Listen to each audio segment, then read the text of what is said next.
Non? J'ai pas dit est-ce que c'est souhaitable, j'ai dit est-ce que c'est possible.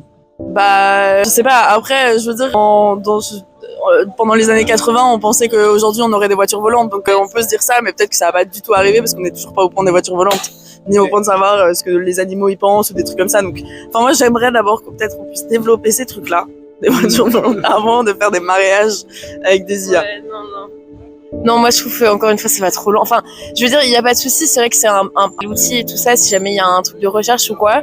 Maintenant, c'est vraiment, en fait, ça vient, je sais pas comment expliquer, mais une personne qui va être super timide par exemple, qui veut développer, enfin qui va avoir un contact avec quelqu'un, c'est nul parce qu'en fait ça va lui faire croire qu'il peut avoir un contact avec des gens alors que c'est une machine quoi.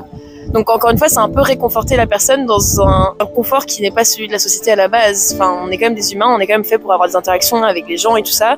Et donc je pense que pour des personnes qui sont déjà renfermées dans ce cercle-là de se dire je suis trop timide, j'arrive pas à aller vers les gens ou quoi que ce soit, c'est un peu leur donner une solution facile, mais au final qui ne remplace rien parce qu'ils ont toujours pas le contact humain. Donc non, moi je trouve que c'est pas du tout une bonne idée. J'espère pas qu'on va arriver à là. Vraiment, c'est les ChatGPT, restez comme vous êtes maintenant, mais continuez pas non plus quoi. Enfin,